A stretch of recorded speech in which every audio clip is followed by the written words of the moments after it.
Hello and welcome to the second part of this video series called Running the Postman Collections using Docker Compose and GitHub CI.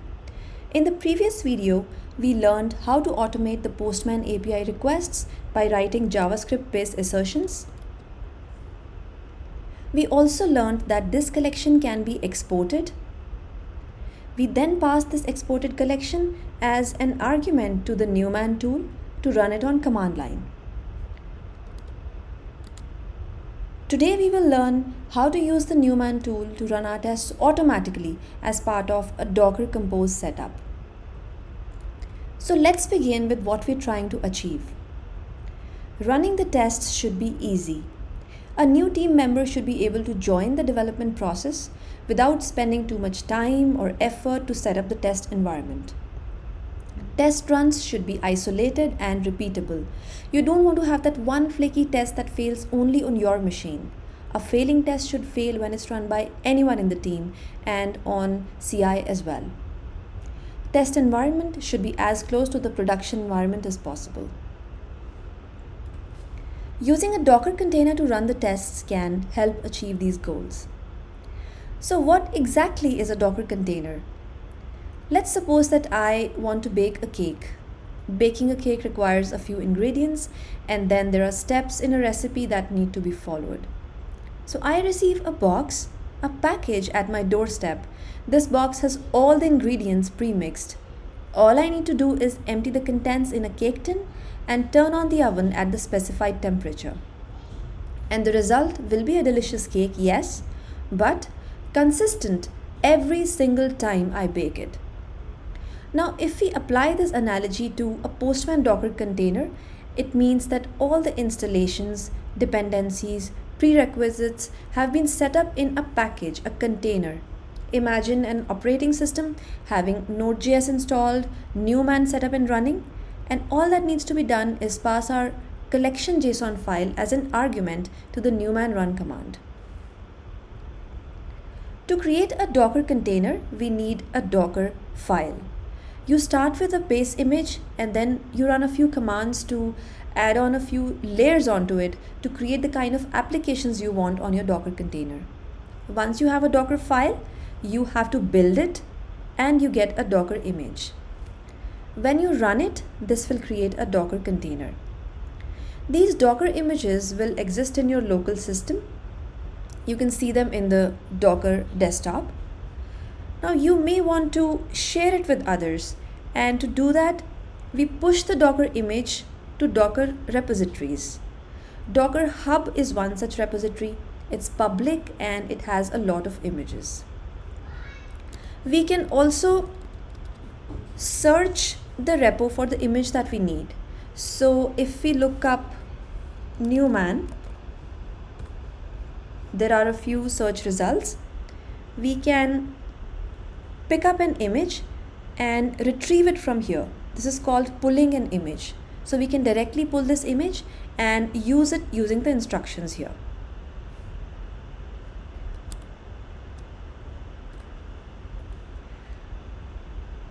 Now our application will have a few services like UI, API, DB. Each service will be in its own container. Though we can run each container individually, that quickly becomes tedious and difficult to manage. Docker Compose allows us to create a YAML file, a .yml file that defines all of the containers we need to run. Docker Compose also allows us to communicate easily between multiple containers. Now let's consider the following application under test. There are a few services that make up this application, and these services have been defined in the Docker Compose YAML file. To start all the services in this file, we run the command docker compose up. On running this command, a network called app network is created, which has been defined in the file as well. A container is created for each service in the file and it joins this network. If we look at our Docker client, we can see that the containers are being created and they are joining this network. These containerized services run together as an application in an isolated environment.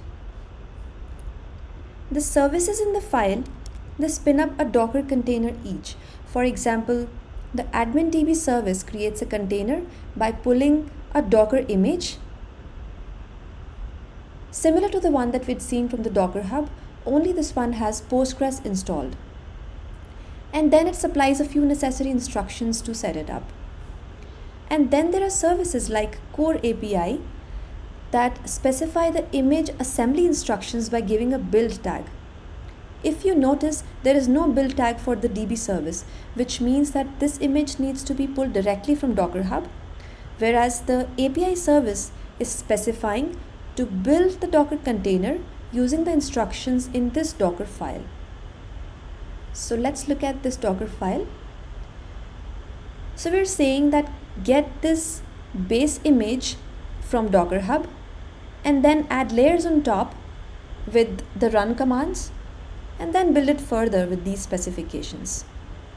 Once the image has been built, the service runs, creating a container with the given instructions. To run our Postman test on this application, we simply need to add another Docker container to this mix. This will be our Postman Docker container, a service that can run the newman command against our Postman collection. Now there are two options to define this service based on the DB and the Core API service examples that we've seen. First option is to use a pre-assembled Docker image.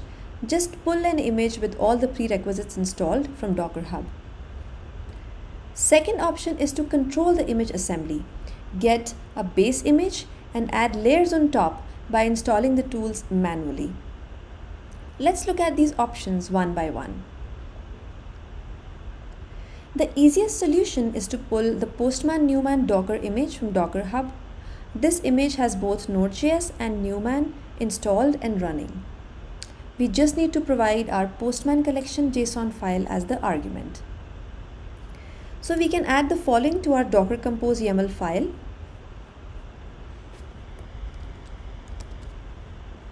So we're defining a new service, a Postman service. And let's look at what all these options mean. We're specifying that we need to pull this image from Docker Hub. This is the same image that we had looked up a few minutes ago. We need an Alpine Linux distribution. Alpine images are recommended because of their small size. Since this is a Newman image, it'll already be running. All we need to do is issue a run command. A Postman collection JSON has been specified to be run with Newman. And we are also providing a JSON file that has our environment variables defined.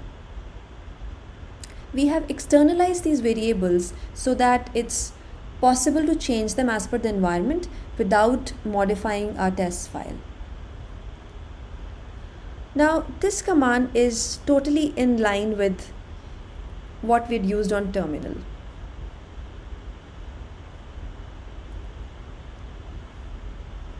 Further, we're saying that we need two reports, command line report and a JSON report. And we're also giving a location for the JSON report.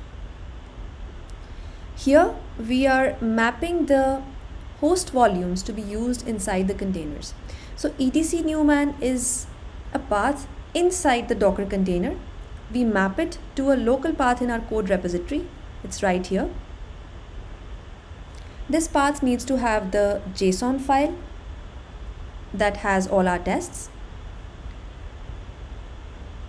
Further, we're saying that we need to wait for these services to start before starting our container. We want the API endpoints to be available before we send our requests to them. Finally, we're saying use this network. This network has been defined at the top of the YAML file. All the services are in this network and we want our container to join this network too. If we look at our Docker desktop, there are no images for Postman Newman yet. So let's run Docker Compose up again to see how our image is being built.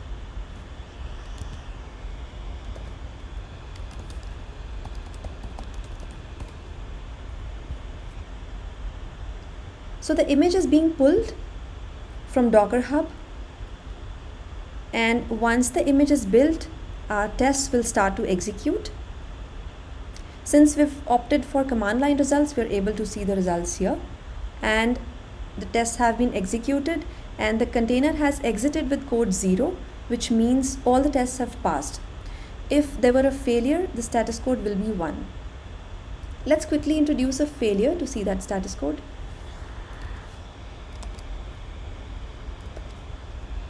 We can run only that service by saying docker compose up and the service name.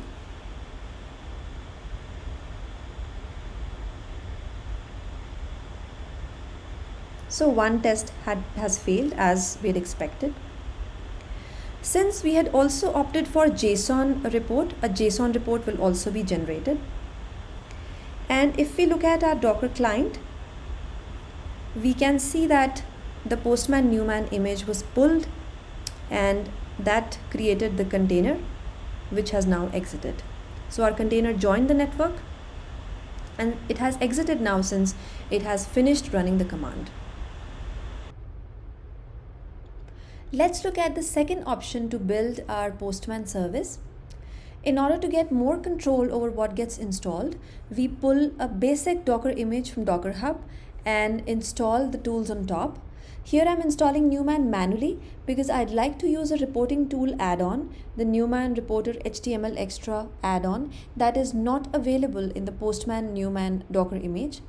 This add-on generates a very nice HTML report, which is why I'm using this option to build my image. We would need a Docker file to set up this image. And here's what it looks like for our service. So we are pulling an image from Docker Hub, which has just Node.js installed, and the Alpine Linux distribution because of its small size. Then we are executing this run command to install Newman and the add-on.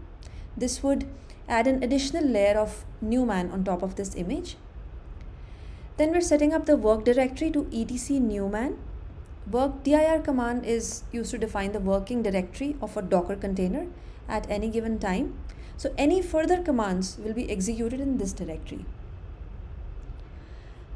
The entry point specifies a command that will always be executed on container startup. It cannot be overridden, unlike the cmd command. Here, the default container command is set to Newman. So imagine a command prompt with Newman, which is waiting for a JSON file to be passed to it. Our Docker Compose service definition will change slightly. So we will comment out the older service.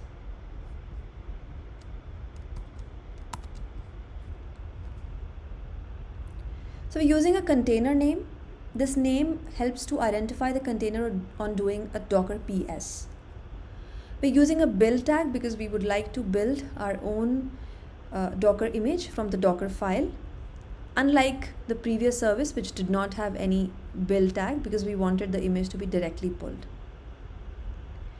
Then now that we have the HTML extra add-on, we can specify an additional report format, which is HTML extra, and here we are specifying the location of this report. Everything else is the same. So let's run Docker Compose up. So the Postman image is being built as per the instructions, and once it is built, the tests will start to execute and the results will be published in the specified formats. Since we use an HTML add-on, the HTML report was generated.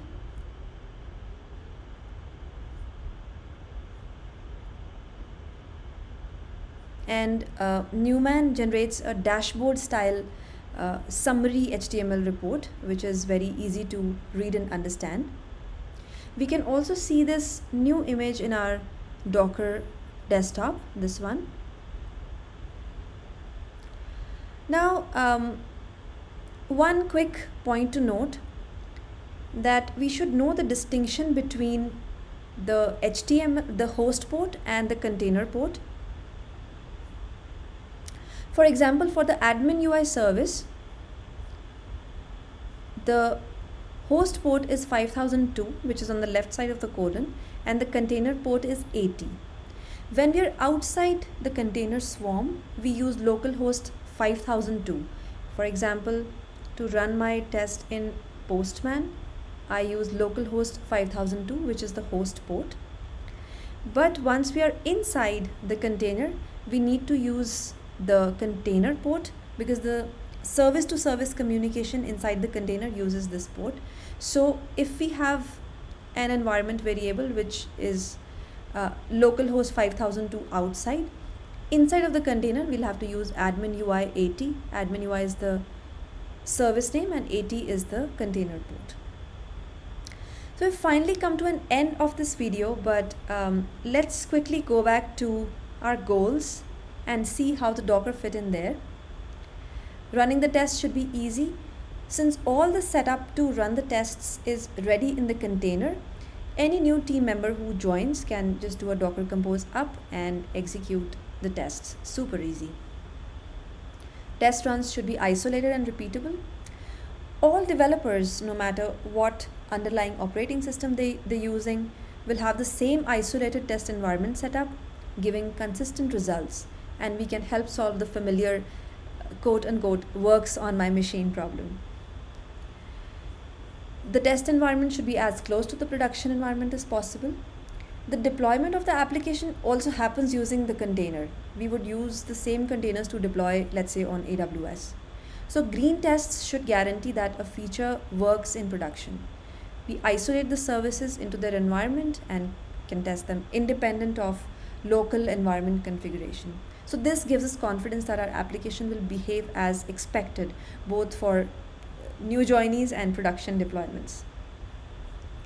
And that's pretty much it. Our tests will be run as part of the application startup without needing to install any local dependencies. In the next video, we'll find out how we can integrate our tests with a GitHub CI pipeline based on the groundwork that we've done. So I'll see you there.